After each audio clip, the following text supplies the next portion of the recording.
فصل سوم. جلسه دوم روز 3 بهمن ماه 1357.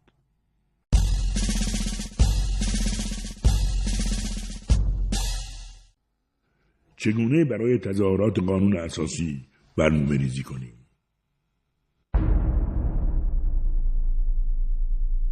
ارتشبد حسن طوفانیان، رئیس سازمان صنایع دفاع پهلوی. بنده فکر می‌کنم باید یک کمیته‌ای برای تظاهرات تشکیل بشود. هدف هم تا آنجا که من از اشخاصی که در آن کمیته شرکت کردند شنیدم اینه که تظاهرات در میدان بهارستان باشد. زیر نظر شماست. باید تیمسار رحیمی توضیح بدن. من فکر می‌کنم که بهتر است ادعاها را در خیابان‌های موازی جمع کنیم و بعد در آن خیابان بیاین جلو. حالا شما خودتون بفرمایید تیمسار. بفرمایید. سپهبد مهدی رحیمی، رئیس شهربانی و فرماندار نظامی تهران. تظاهرات زیر نظر بنده نیست. خب یک کمیته تشکیل شده از طرف نخست وزیر که فرماندار نظامی هم یه نماینده‌ای در اون چیز داره، در اون کمیته داره. بله پس این ما خیال می‌کردیم شما دارین کارا می‌کنید. قربان، تظاهرات زیر نظر بنده نیست. یه کمیته از طرف نخست وزیر تشکیل شده که فرماندار نظامی هم توی اون کمیته یه نماینده‌ای داره. فقط دیروز سرتیپ طباطبایی به من تلفن کرد که من اتفاقا میخواستم دیشب خدمت تیمسار مقدم عرض بکنم و از من پرچم میخواست. گفتم که اونو باید از شهرداری بگیرید. با شهردار صحبت کردم و با اون شخصی که پرچم در اختیارشه مذاکره کردم و قرار شد که با اون شخص تماس بگیرن و پرچم بگیرن و در اختیار گروه ها قرار بدن. این که بنده صبح به عرضتون رسوندم برای همین بود. هر کی به من تلفن کرده در اختیار اون ستاد گذاشتم. حتی بنده تا این پای جلو رفتم که به آقای نخست وزیر گفتم که این کمیته که بنده امروز دیدم کمیته‌ای که بتونه کار خوب و سنگین بکنه نیست. این که بنده صبحی به شما عرض می‌کردم به همین دلیل بود. تیمسار مقدم: از نظر من بهترین سازمان همین سازمانی است که باید زیر امر فرماندار نظامی تهران باشد. خاصه این که تیمسار رحیمی افتخار ریاست شهربانی را و حتی کلانتری‌ها را هم دارند. میتوانند آقا، میتوانند. من مطمئنم که میتوانند. البته اگر همه به امر تیمسار رحیمی اطاعت کنند. گفتن ایشان فقط حرف بود و تمام شد. ایشان باید با قاطعیت از کلانتری‌ها بخواهند که جمعیت را تجهیز بکنند. از طرف دیگر با توجه به اینکه قبلا هم در خود شهر تهران مسئولیتی داشتند و با تمام اصناف و بازاری‌ها دوستی و آشنایی دارند، هیچ کس شایسته‌تر، لایق‌تر و کاراتر از تیمسار سپهبد رحیمی نمیتواند باشد و همه ما باید در پشتیبانی ایشان باشیم. حقیقت این است که دستگاه ساواک چه از نظر مادی چه از نظر معنوی، حالا از نظر معنوی که ما دیگر نمیتوانیم کاری بکنیم. حقیقت این است که دستگاه ساواک منحل شد و همه دستهای ما را قطع کردند. اما از نظر مادی هر چقدر که شما بخواهید ما در اختیارتان هستیم و کمک میکنیم تا بتوانیم این رسالت بزرگ را انجام بدهیم. تیمسار وفا: تیمسار، این مخالفین وقتی عده‌ای را به راه میاندازند سران آنها مشخص است. میگویند آقای خمینی گفته یا آقای طالقانی گفته یا آقای سنجابی گفته است بیایید.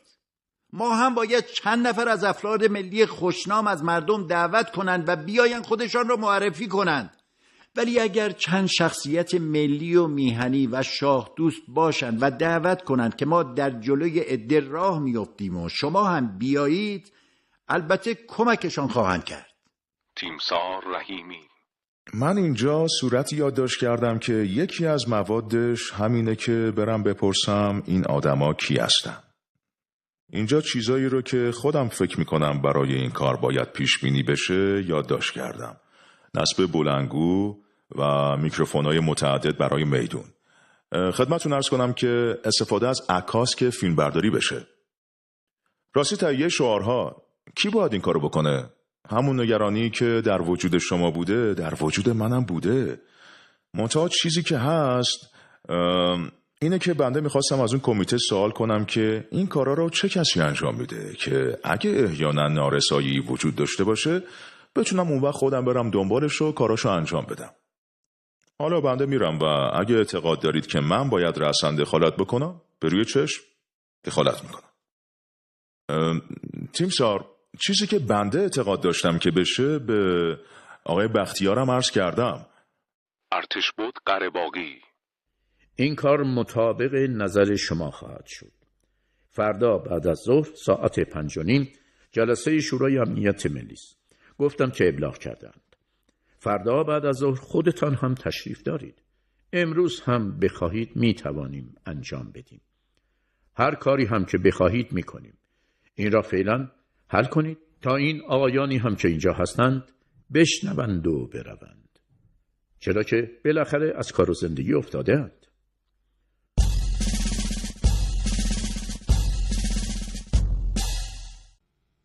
در تظاهرات قانون اساسی چه شعارهایی داده شود؟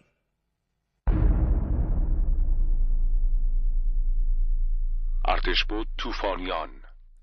تیمسار رحیمی، اجازه بفرمایید ما یک نفر را معرفی کنیم و یک مسیر معین کنیم. خودمان هم پرچم درست کنیم. اگر اعلامیه یه چیزی هم باید بنویسیم، بین خودمان بنویسیم و تمام بشود برود پی کارش. من یه مقداری شعارم نوشتم. لطفاً تمنا می‌کنم شعارهایتان را بخوانید. تیمسار رحیمی. شعارهایی که من نوشتم اینه: قانون اساسی ضامن استقلال مملکت است. ما خواهان اجرای کامل قانون اساسی هستیم. مجازات سریع فاسدان را خواستاریم. ما از استقلال و تمامیت ارضی کشور عزیزمان دفاع خواهیم کرد. ما بر علیه استبداد و ظلم و ستم قیام کرده ایم. صحیح است. ایرانی، از خانه‌ات دفاع کن. ما امنیت و آسایش می‌خواهیم. ایرانی گول تبلیغ جهان وطنان را نمی‌خورد. ما حافظ دین و کشور خود هستیم. ایرانی، به ایران بیاندیش. ایرانی، خانه‌ات را آباد کن. خوش به حال بیداردلانی که روی از فتنه و فساد بر میتابانند. احسنت. یا مثلا صلح و تفاهم شرط اصلی زندگی و بقا است. ایرانی، به وحدت ملی بیاندیش. استقلال و تمامیت ایران هدف هر ایرانی پاکدل است. ارتش بود طوفانیان. البته یک مسئله هم هست. اعلیحضرت قبل از اینکه تشریف ببرند فرماندهان را احضار فرمودند و گفتند از این دولت پشتیبانی کنید. بله. از این دولتی که قانون اساسی را اجرا می کند پشتیبانی کنید. بنابراین روی این مسئله دولت قانونی که از قانون اساسی پشتیبانی می کند باید شعار باشد. امر همایونی است. بله، درست است. آن وقت مردم هم باید ارتش را پشتیبانی کنند. مثلا الان باید یک کسی رو پیدا کنیم و بگوید که زرتشتی ها بیایند. یهودی ها را باید خبر کرد تا بیایند. یهودی ها باید بیایند آقایون. ارمنی ها باید بیایند. اینها تمام باید بیایند. بسیار خوب است. من حوالهشان کردم. من این ارمنی ها را حواله کردم. من خودم یک سری ارمنی حواله کردم که بیایند. بسیار خوب، انجام بدید. تیمسار رحیمی. خب بنده صبح به عرضتون رسوندم. شما اوقاتتون تلخ بود، فرمودین که ول کن. نباید. معذرت میخوام حرفتون رو قطع میکنم. تیمسار، الان یه عده ارمنی توی دفترم منتظر من هستن. خب چرا؟ قربان اجازه نفرمودین بنده توضیحات بدم. قربان به جان شما، منم دلم خونه از این کار. صبح که اومدم اولین عرضی که خدمتتون کردم، شما ناراحت شدین و به من فرمودین که ول کن، بذار هر کی که میخواد بیاد، اصلا هیچ کس نیاد، 10 نفر بیاد. نه. بله، همین که همه الان داریم میگیم. نه، ابداً. اجازه بدهید تیمسار. ابداً. من که خودم طرفدارش هستم. 10 روز پیش به شما عرض کردم. اجازه بدهید تیمسار. بنده توضیح. دیشب بنده به آقای بختیار تلفن کردم که من نگران این کار هستم که این دستجات درست و منظم نیان و حتی خواهش کردم که نباید. معذرت میخوام حرفتون رو قطع میکنم. تیمسار، نباید آنطور که صبح با من صحبت کردید او را مایوس کنید که او امشب به من تلفن کند و بگوید تیمسار قره‌باغی، با بررسی هایی که من کردم، اطلاعاتی که به من داده شده است و گزارش فرماندار نظامی، چون این از آب درست در نمی آید، اجازه بفرمایید صرف نظر کنید. تیمسار، خود شما باید تشویقش کنید. چشم. بگویید می شود. بگویید جناب نخست وزیر، من اصلا نمیترسم. بگویید جناب نخست وزیر، من هیچ نگران نیستم. آخه خود شما... آخر نمیتوانم تحمل کنم تیمسار. آخر من دیدم و 6 ماه هست که من گرفتارم. آخه اگه فقط یه نفر بخواد حرفشو بزنه که اینطوری نمیشه. خب بفرمایید. تیمسار لطفاً اجازه بدین که منم حرفامو بزنم. گفتم خواهش میکنم به اون نگویید، من میترسم. چشم، اطاعت میکنم.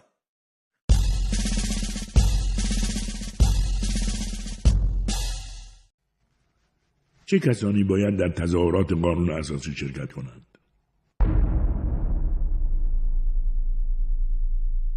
ارتشبد طوفانیان. آقایون، ما یک سازمان‌هایی داریم که اینها باید برای روز 5 شنبه، هم روز جمعه و هم روز شنبه آمادگی رزمی فوری داشته باشند. این سازمان‌ها نباید دست بخورند. رده بالا نباید دست بخورد.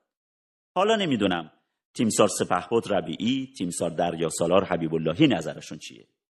برای این روز 5 شنبه آیا برای اینها امکان دارد درجه دار با لباس شخصی و با خانواده‌اش بیان؟ ارتشبد قره‌باغی. بنده درجه دار را صلاح نمیدانم. تیمسار، درجه دار را صلاح نمیدانم. سپهبد امیر حسین ربیعی، فرمانده نیروی هوایی شاهنشاهی.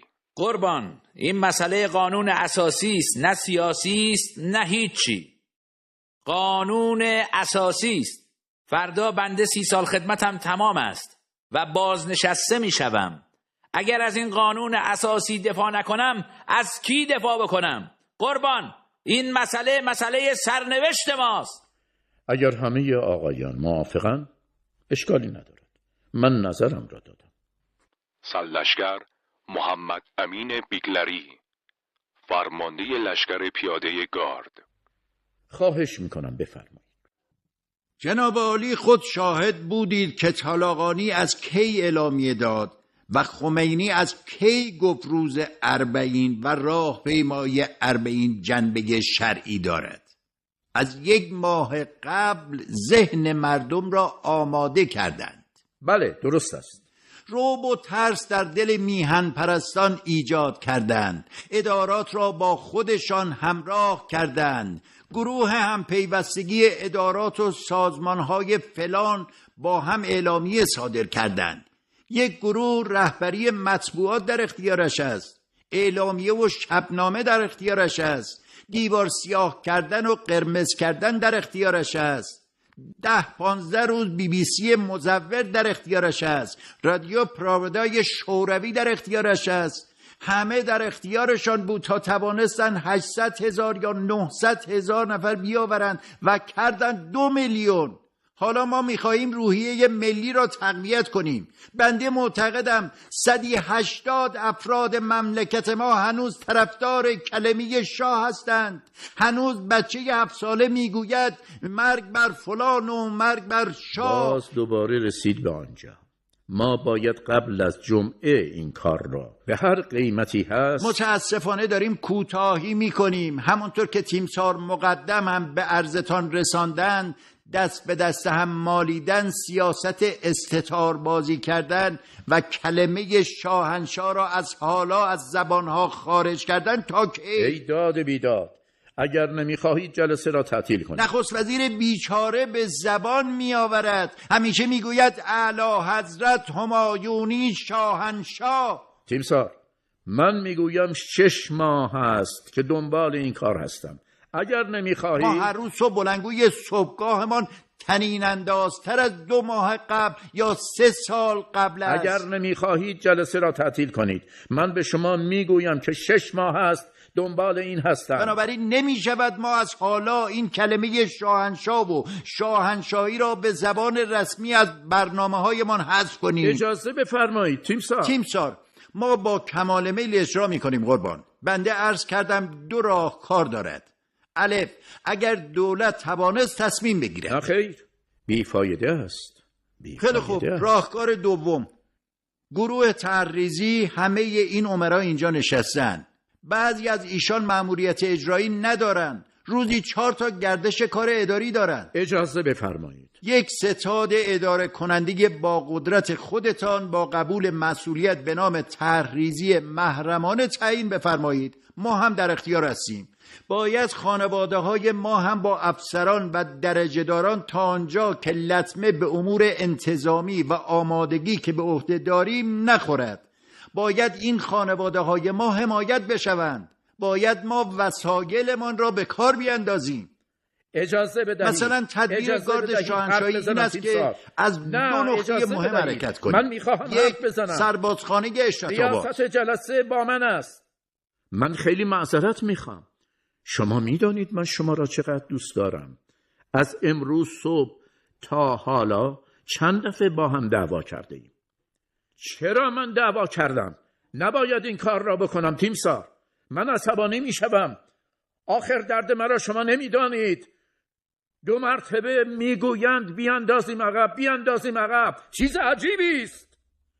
تیمسار رحیمی، من 6 ماه است که جان کندم و بالاخره رساندم به اینجا که از نخست وزیر مملکت این جواز را گرفتم که این کار قبل از جمعه باید بشود. تمام شد. هیچ حرفی نیست. امر نظامی است. عجب بساطی است.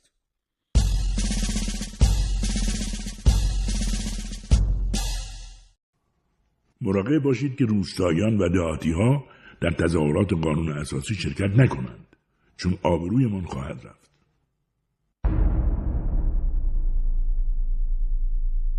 خواهش میکنم بفرمایید. ارتشبد طوفانیان. ما همیشه عادت داشتیم کارگرانمان را برای پیشواز و بدرقه بفرستیم. مقدم و نعمتی و مهدوی معمولاً مسئول تنظیم این کارگرها بودند. برای اینکه این کارگرها را ببرند به پیشواز و بدرقه غالباً هم می بردن و آبرومند بود. خودشان هم لباس شخصی می پوشیدن و اینها را می بردن بدرقه و بر می گرداندن. اینها بلدن. آدمهایی هم داریم که بلدن. نیروها هم جایش را بگویند ما اینها را می فرستیم. مثلا من امروز گفتم با اتوبوس بیاین. گفت نه. هیچ کس با اتوبوس نباید بیاید. باید هر کسی خودش را به این نقطه برساند. اتوبوس نظامی نباید باشد. نه نمیگذاریم. یا اینکه باید با ماشین سواری خودشان را به این نقطه معین برسانند. چشم، این کارو میکنیم. آن وقت من الان یک پسرم در تهران است که این با ارامنه ارتباط دارد. احسنت. خود من هم با یهودی‌ها ارتباط دارم. به اینها میگویم که بیاین. بسیار خوب است. گفتم به پیمانکارها که باید از دم مجلس تا ته خیابان شاه آدم باشد. گفتم باید پیمانکارها هم کارگرهایشان را بیاورند، حتی با لباس شخصی، زن و مرد. کارمندان و خانواده ها هم با لباس شخصی بیایند. ارتشبد قره‌باغی. بله، هر چرا که میفرمایید قبول دارم. پس اجازه بفرمایید تیمسار بیگلری جزئیات برنامه را اینجا نگوییم. شما آدمتان را تعیین کنید. هر افسر و هر درجه‌داری را که شایسته تشخیص می‌دهید تعیین بفرمایید. نیروی زمینی هم تعیین می‌کنند. تسلیحات هم تعیین می‌کنند. نیروی هوایی هم تعیین می‌کنند. نیروی دریایی هم تعیین می‌کنند. برای این ما امروز اینجا جمع شدیم. ژاندارمری هم تعیین می‌کند. همه اینها جمع بشوند تحت نظر تیمسار سپهبد رحیمی. تیمسار سپهبد رحیمی یک معاون لایق و شایسته یا 2 یا 3 تا از هر کس می‌خواهد انتخاب بفرمایند. از خود شهربانی از اینجا هر کسی را که می‌خواهید بردارید و این ستاد را تشکیل دهید. همین از سایه که از اینجا بیرون رفتید. هر کس هم می‌خواهید به شما می‌دهیم هدایت کنید. هوا دلپذیر شد گل از خاک بردمید، پرستو به بازگشت زد نغمه امید، به جوش آمد از خون درون رگ گیاه، بهار خجستگان فراوان رسد ز راه، بهار خجستگان فراوان رسد ز راه.